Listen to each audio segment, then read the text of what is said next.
आज हमारे पास है एक 2016 फोर्ड मस्टैंग एंड ये कार मोहित अनाजा कार डील्स पर फॉर सेल है। तो ऑब्वियसली इस चैनल पे हम करने वाले हैं इस कार का रिव्यू। तो without any further ado let's get into it.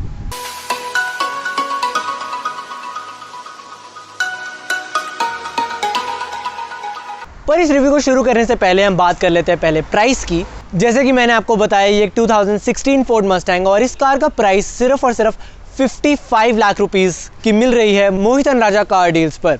एक नई फोर्ड मस्टैंग का प्राइस 75 लाख रुपीस के राउंड अबाउट होता है, that too just the showroom price. On road ये कार आपको ऑलमोस्ट 85 लाख की पड़ेगी। तो मेरे हिसाब से 55 लाख रुपीस एक डेफिनेटली एक जेन्युइन प्राइस है एक फोर्ड मस्टैंग के लिए, that too just 4 years old. लेकिन सिर्फ इतना ही नहीं, क्योंकि कार खरीदना एक डिफरेंट बात होती है एंड कार को मेंटेन करना एक ऑल टुगेदर डिफरेंट बात होती है। बट फॉर्चुनेटली मोहित अनाजा कार डील्स पर की आफ्टर सेल सर्विसेज बहुत अच्छी हैं। आपको कार की सर्विसिंग, इंश्योरेंस फैसिलिटीज़ जैसी भी चीज़ें कार खरीदने के बाद मिलती हैं, that too at very genuine prices. और सिर्फ यही नहीं, अगर आपको ये कार कहीं पे भी ट्रांसफ़र करानी है किसी स्टेट पे, तो मोहित अनाजा कार डील्स आपको वो भी बहुत ज़्यादा जेन्युइन प्राइसेस पर करवा कर दे सकते हैं। तो ये तो था कार के बारे में। अब शुरुआत करते हैं हम इस कार के रिव्यू की। तो अब हम बात करते हैं इस कार की स्टाइलिंग की। तो हम सबको पता है कि एक मस्टैंग दिखने में बहुत ज़्यादा सुंदर होती है एंड नो डाउट ये कार देखने में बहुत सुंदर है।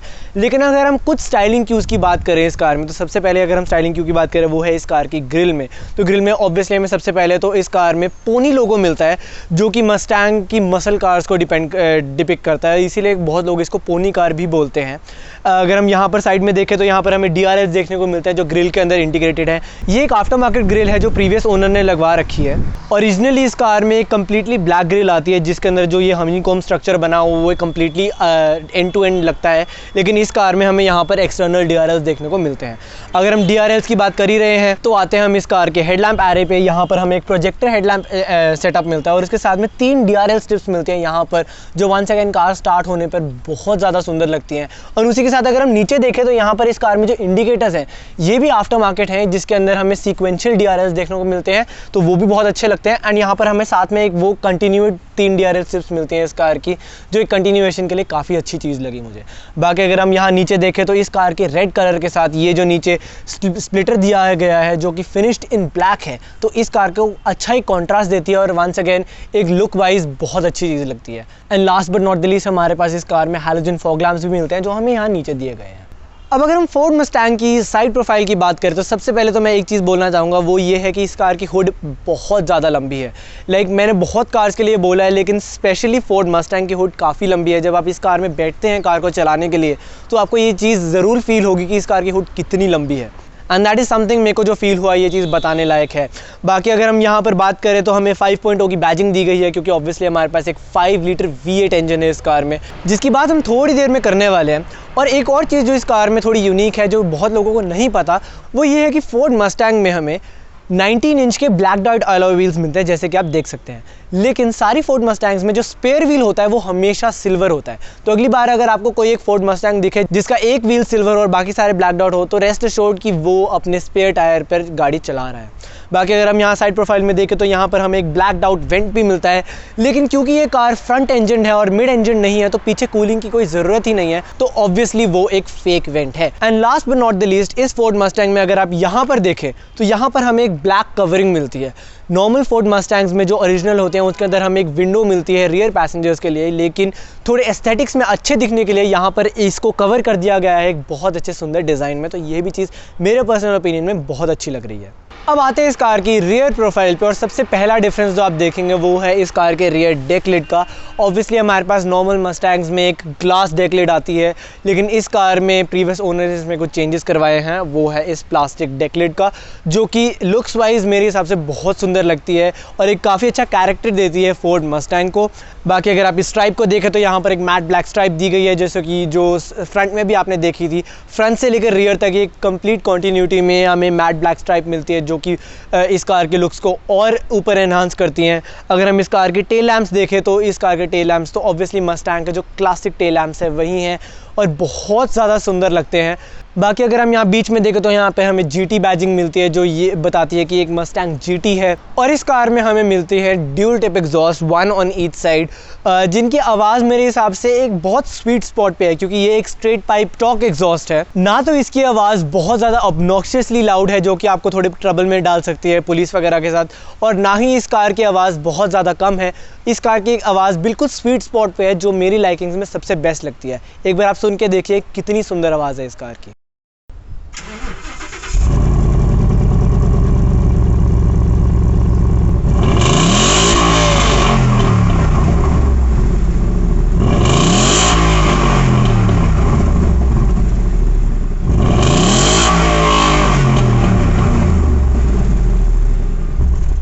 तो अगर हम बात करें इस कार के परफॉर्मेंस फिगर्स की, ऑब्वियसली एक मसल कार है तो परफॉर्मेंस कार तो है ही।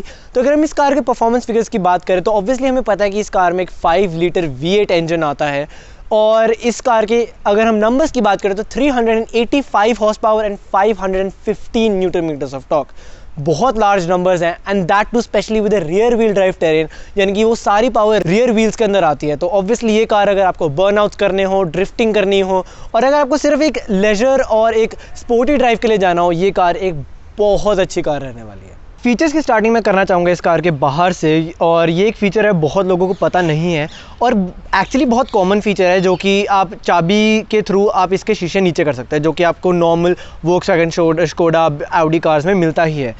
लेकिन बहुत लोगों को लगता है कि मस्टैंग के अंदर ये फीचर नहीं है, क्योंकि अगर वो इस कार बटन को दबाकर रखते हैं तो आप देख सकते हैं कि शीशा नीचे नहीं आएगा। तो इसको एक्चुअली शीशा नीचे करने का तरीका क्या होता है, पहले आप एक बार गाड़ी लॉक कर लीजिए और फिर दूसरी बार जब आपको अनलॉक बटन करना होगा तो एक बार दबाकर दूसरी बार में होल्ड करना है।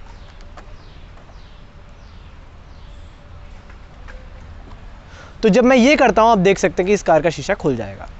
तो गाड़ी के अंदर हम फीचर्स की शुरुआत करेंगे इस कार के स्टीयरिंग व्हील के साथ। आप देख सकते हैं हमें एक लेदर रैप स्टीयरिंग व्हील मिलता है और काफ़ी अच्छी ग्रिप है स्टीयरिंग व्हील, क्योंकि आप स्पोर्टी ड्राइविंग करने वाले हैं तो ये चीज़ काफ़ी अच्छी है। हमारे पास एक मल्टी फंक्शनिंग स्टीयरिंग व्हील आता है जिसके अंदर हमें पैडल शिफ्टर्स भी मिलते हैं, तो ये एक बहुत अच्छी चीज़ है। लेफ्ट साइड पर हमारे पास बटन्स दिए गए हैं इस कार की ड्राइवर डिस्प्ले को कंट्रोल करने के लिए, राइट साइड पर बटन दिए गए हैं हमारे पास इस कार के इंफोटेनमेंट डिस्प्ले को कंट्रोल करने के लिए। हमारे पास इस कार में क्रूज कंट्रोल यहाँ पर आता है, ऑब्वियसली इतनी महंगी कार है क्रूज कंट्रोल होगा ही। एंड देन हमारे पास ये बटन आते हैं इस कार के voice command, mute button, picking up a call और एंडिंग अ कॉल के लिए। तो ये सब तो बहुत स्टैंडर्ड चीज़ें हैं जो हमें हर कार में मिलती हैं, लेकिन अब हम बात करने वाले हैं इस कार की ड्राइवर डिस्प्ले के बारे में। सबसे पहले हमारे पास आता है इस कार की इंजन इन्फो। अगर हम उसके अंदर जाए तो हमारे पास आता है वैक्यूम, और वैक्यूम में आप देख सकते हैं हमें गेज दिया गया है जिसके अंदर हमें बता रहा है कार के अंदर वैक्यूम अभी 0 है। हमारे पास देन आती है बैटरी वोल्टेज जो हमें बता रहा है कि ये 10.5 वोल्ट्स है। देन हमारे पास आता है ट्रांसमिशन ऑयल टेम्परेचर जो अभी बता रहा है हमें 44.7 डिग्री सेल्सियस। देन हमारे पास आता है ऑयल टेम्परेचर जो बहुत नॉर्मल है। देन हमारे पास आता है इनलेट एयर टेम्परेचर जो कि है 53 डिग्रीज।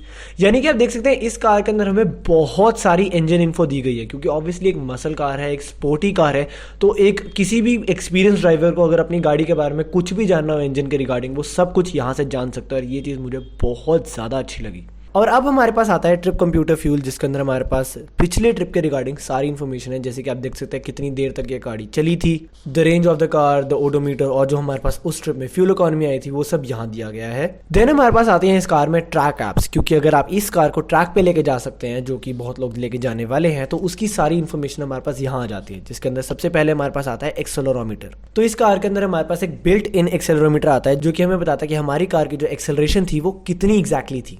देन हमारे पास आता है एक्सेलरेशन टाइमर। देन हमारे पास आता है ब्रेक परफॉर्मेंस, जिसके अंदर हमें बताता है कि हमारी कार की जो ब्रेकिंग परफॉर्मेंस है वो कैसी रही है, जिसके अंदर हमारे पास 2 ऑप्शन आते हैं, 100 to 0 और 200 to 0। इसके अंदर हमें बताता है कि हमारी गाड़ी को कितना टाइम लगा 100 से लेकर 0 की स्पीड तक और 200 से लेकर 0 की स्पीड तक पहुंचने के लिए। देन हमारे पास आता है लाइन लॉक, जो कि अभी हाईलाइटेड नहीं है क्योंकि अभी हमारा जो कार का इंजन है वो बंद है। अब इसके अंदर क्या होता है कि अगर मान लीजिए आपको अपनी कार में बर्नआउट्स करने हैं, तो ये एक बहुत अच्छा फीचर है। इससे होता क्या है कि आपके वाले जो आगे वाले जो 2 टायर्स होंगे वो मैकेनिकली लॉक हो जाते हैं, यानी कि आप जितनी मर्जी रेस दे लीजिए लेकिन फिर भी आपके आगे वाले टायर्स नहीं घूमेंगे। तो उससे क्या होगा कि आपकी गाड़ी वहीं पर अटकी रहेगी, लेकिन रेस देने से पीछे वाले टायर्स घूमते रहेंगे और आपको बहुत अच्छा बर्नआउट मिलने वाला है अपनी मस्टैंग के अंदर। देन हमारे पास आता है लैप टाइमर, और देन हमारे पास आता है क्लियर एंड व्यू रिजल्ट्स, यानी कि जब आपका ट्रैक सेशन खत्म हो जाए आप अपने रिजल्ट्स को यहाँ से क्लियर भी कर सकते हैं और आप अपने सारे रिजल्ट्स को यहाँ से देख भी सकते हैं। देन हमारे पास आता है ड्राइवर असिस्ट। इसके अंदर सबसे पहला ऑप्शन हमारे पास आता है ऑटो इंजन ऑफ, यानी कि ऑब्वियसली अगर आप गाड़ी आइडलिंग कर रहे हैं ज़्यादा देर तक, आपकी गाड़ी चल नहीं रही लेकिन इंजन ऑन है, तो ये ऑटोमेटिकली इंजन को ऑफ कर देगा पेट्रोल बचाने के लिए। देन हमारे पास आता है रिवर्स पार्क पायलट, यानी कि जब आप इस गाड़ी को रिवर्स करेंगे तो आपके सारे इसके कैमरास वगैरह ऑन हो जाएंगे, जिससे आपको रिवर्स करने में बहुत आसानी रहने वाली है। और हमारे पास आता है last but not least tyre pressure monitoring system, जिसके अंदर आपके चारों टायर्स में कितनी हवा है और क्या टेम्परेचर है वो आप यहां से जान सकते हैं। तो ये सब तो था इस कार की ड्राइवर डिस्प्ले के बारे में, लेकिन इस कार में हमारे पास एक और डिस्प्ले है, वो है इस कार की इंफोटेनमेंट डिस्प्ले। लेकिन ये इंफोटेनमेंट डिस्प्ले हर फोर्ड की गाड़ी में एग्जैक्टली सेम ही रहती है। तो अगर आपको इस डिस्प्ले का एक डिटेल्ड रिव्यू चाहिए, वो आप किसी भी फोर्ड वीडियो के आप देख सकते हैं जो हमने इस चैनल पर डाल रखी है, जैसे कि फोर्ड एंडेवर, उसकी लिंक्स मैंने नीचे डिस्क्रिप्शन में डाल दी हुई हैं। अब अगर हम प्रैक्टिकलिटी की स्टार्ट करें तो सबसे पहले तो इस कार का ग्लव बॉक्स आता है। अगर ग्लव बॉक्स को ओपन करें तो सबसे पहले तो ये लाइटेड है, आप ये देख सकते हैं। ग्लव बॉक्स का साइज काफ़ी डिसेंट है, तो यहाँ पर आपको सामान रखने में कोई प्रॉब्लम नहीं आने वाली। लेकिन एक हिडन स्टोरेज का भी जो बहुत लोगों को पता नहीं होती, वो है इस कार का ये पार्ट। अगर आप इस बटन को दबाते हैं तो आप देख सकते हैं यहाँ पर एक छोटी सी एक स्टोरेज का भी आपको मिल जाती है, जिसके अंदर आप ओनर्स मैनुअल रख सकते हैं। लेकिन अगर आप ओनर्स मैनुअल नहीं रखना चाहते तो यहाँ पर भी आप कुछ सामान रख सकते हैं, तो और ये ऐसे यहाँ पर बंद हो जाता है। बाकी आपके पास यहाँ स्टोरेज का भी एक है ही। सेंटर कंसोल में गियर सिलेक्टर के बिल्कुल आगे हमारे पास एक और स्टोरेज का भी है, जहाँ पर आप कुछ सामान रख सकते हैं जैसे कीज़ और कॉइन्स। यहाँ पर हमारे पास एक USB पोर्ट भी है और साथ ही एक सिगरेट लाइटर। सेंटर कंसोल में अगर हम पीछे चलते हैं तो यहाँ पर हमारे पास 2 कप होल्डर्स आ जाते हैं फॉर द पैसेंजर्स। हमारे पास इस कार में जो आर्मरेस्ट आती है, अगर हम इसको ओपन करते हैं तो यहाँ पर हमारे पास काफ़ी बड़ी स्टोरेज का भी आ जाती है। यहाँ पर कुछ कॉइन होल्डर्स आ जाते हैं, एक USB पोर्ट आ जाता है और last but not the least एक 12 वोल्ट चार्जिंग सॉकेट। सीट्स के पीछे हमें यहाँ पर स्टोरेज पॉकेट्स भी मिलती हैं और डोर्स में हमें यहाँ पर काफ़ी डिसेंट साइज मैगजीन होल्डर्स मिलते हैं। अब आते हैं प्रैक्टिकलिटी के सबसे इंपॉर्टेंट पार्ट पे, जो कि है इस कार का ट्रंक। तो इस कार के ट्रंक ओपन करने की अगर हम बात करें तो हमारे पास आते हैं 3 तरीके। पहला है की फॉब पे, दूसरा है ड्राइवर साइड के एरिया पे जो कि अंदर दिया गया है, एंड तीसरा है हमारे पास रिक्वेस्ट सेंसर, जो कि बहुत लोग यहाँ पर ढूंढने की कोशिश करते हैं बट वो यहाँ पर नहीं मिलता उनको, क्योंकि वो एक्चुअली है ही नहीं यहाँ पे। हमें दिया गया है यहाँ नीचे नंबर प्लेट के जस्ट ऊपर हमारे पास एक बटन है, अगर हम उसको दबाते हैं तो हम ट्रंक को ओपन कर सकते हैं। तो अगर हम एक्चुअल ट्रंक की बात करें, जैसे कि आप देख सकते हैं एक स्पोर्ट्स कार के हिसाब से तो वैसे ये कार की ट्रंक बहुत ज़्यादा बड़ी है। इसके अंदर आप आराम से बहुत सामान रख सकते हैं, लेकिन क्योंकि इस कार का स्पेयर व्हील जो है वो ट्रंक के अंदर ही रखा जा सकता है, इसीलिए उसकी वजह से काफ़ी ट्रंक की स्पेस कम हो जाती है। और जैसे कि मैंने आपको पहले बताया, इसके अंदर स्पेयर व्हील हमेशा सिल्वर होता है, तो जैसे कि आप देख सकते हैं इस कार का स्पेयर व्हील सिल्वर व्हील ही है। तो हम इस कार में एक चीज़ ज़रूर कह सकते हैं, अगर आप इस कार के अंदर ये स्पेयर व्हील ना रखें तो इस कार की ट्रंक बहुत बड़ी है, वरना थोड़ी सी छोटी पड़ जाती है। तो अब करते हैं इस कार में कंफर्ट की बात। ऑब्वियसली ये एक स्पोर्ट्स कार है तो आपका कंफर्ट मेन प्रायोरिटी तो नहीं होगा, लेकिन स्टिल एक कंफर्ट बहुत बड़ी चीज़ होती है अगर आप कार को डे टू डे लाइफ में यूज़ करना चाहते हैं। तो सबसे पहली बात तो अगर मैं आपको बताऊं तो इस कार में बहुत कंफर्टेबल सीट्स हमें मिलती हैं, लेदर परफोरेटेड सीट्स हैं, हमें हीटेड सीट्स का फंक्शन मिलता है, कूल सीट्स का फंक्शन मिलता है, तो ये चीज़ बहुत अच्छी है। तो लॉन्ग रोड ट्रिप में जाने में आपको इस वाइज तो कोई प्रॉब्लम नहीं होगी, क्योंकि इस कार में कंफर्ट फीचर्स आपको बहुत सारे मिलते हैं। ऑब्वियसली सीट को बैक एंड फोर्थ मूव करना आपको ऑटोमेटिक दिया गया है, सीट की अंडर थाई सपोर्ट को कंट्रोल करना ये भी ऑटोमेटिक है, सीट की हाइट को कंट्रोल करना ये भी ऑटोमेटिक है, लंबार सपोर्ट तक आपको इस कार में ऑटोमेटिक मिलता है with the use of buttons. लेकिन इस कार में जो बैकरेस्ट है वो चीज़ आपको मैनुअल दी गई है, क्योंकि इस कार में हमें रियर सीट्स भी मिलती है। तो रियर सीट्स को जल्दी एक्सेस करने के लिए आप डायरेक्टली इसको दबा दीजिए एंड आपकी सीट आगे हो जाएगी, आप इसको सीट को आगे कर सकते हैं, देन आप पीछे मूव कर सकते हैं। तो इस चीज़ को थोड़ा जल्दी प्रोसेस बनाने के लिए इन्होंने इसको इसके अंदर दे रखा है, तो ये चीज़ मेरे को बहुत नॉर्मल लगी। So no problems there. ये था इस कार के फ्रंट सीट की बात। बाकी अगर हम हेडरूम की बात करें, मैं 6 फुट 1 हूँ, तो मेरे पास इतना लंबा होने के बावजूद भी 1-1.5 इंच का हेडरूम इस कार में कूप स्टाइल में है, तो ये चीज़ एक बहुत बड़ा प्लस पॉइंट है। ऑब्वियसली फ्रंट सीट है तो मैं इसको आगे पीछे तो जैसे मुझे मूव कर सकता हूँ, लेकिन ये फ्रंट सीट्स के लिए है। अब चलते हैं इस कार के रियर सीट्स में और देखते हैं वहाँ का क्या सीन है। लेकिन पीछे की बात करने से पहले अगर हम पहले बात करें कि इस सीट को आगे मूव कैसे करना है, तो सबसे पहला तो हमारे पास यहाँ से आप इसको ऊपर करके सीट आगे कर सकते हैं। दूसरा थोड़ा ईजियर तरीका ये है कि आपको सीट के पीछे एक लेवर दिया गया है, यहाँ पर अगर आप उसको ऊपर करते हैं तो आप देख सकते हैं सीट को आप आगे मूव कर सकते हैं। तो अब जबकि मैं इस कार में रियर सीट्स में आ चुका हूँ, तो अभी सीट आगे है, अगर मैं इस सीट को पीछे करूँ तो मेरे पास लाइक लिटरली बहुत कम लेग रूम है, और कम से मेरा मतलब है 0.5 सेंटीमीटर्स के आसपास का मेरे पास लेग रूम होगा, बहुत कम है। बट देन अगेन मैं 6 फीट 1 हूँ, काफ़ी लंबा हूँ, तो भी मेरे पास आधा सेंटीमीटर का लेग रूम होगा। और अगर मैं हेड रूम की बात करूँ तो मेरा सर एक्चुअली ऊपर टच कर रहा है, तो हेड रूम मेरे पास बिल्कुल भी नहीं है। तो ऑब्वियसली रियर सीट्स इस कार की किसी एडल्ट के लिए तो आई सपोज नहीं है। किड्स यहाँ पर आराम से बैठ सकते हैं, क्योंकि जैसे कि मैंने बताया इतने लंबे 6 फीट 1 पर्सन के लिए भी मेरे पास थोड़ा सा बिल्कुल लेग रूम था और हेड रूम थोड़ा बिल्कुल नहीं था। तो किड्स के लिए अगर वो छोटे हैं तो आई थिंक ये सीट्स ठीक रहने वाली हैं, बट एडल्ट्स के लिए नॉट दैट कंफर्टेबल। तो ये था मोहित अनाजा कार डील्स की तरफ से एक डिटेल्ड रिव्यू 2016 फोर्ड मस्टैंग का। अगर आपको ये वीडियो पसंद आए तो लाइक ज़रूर करें, कमेंट डाउन बिलो अगर आपको ये कार, कोई भी sports car, luxury car, normal car लेने में इंटरेस्ट हो। Share this video as much as you can, और एक सब्सक्राइब भी बहुत अच्छा रहेगा। Thank you.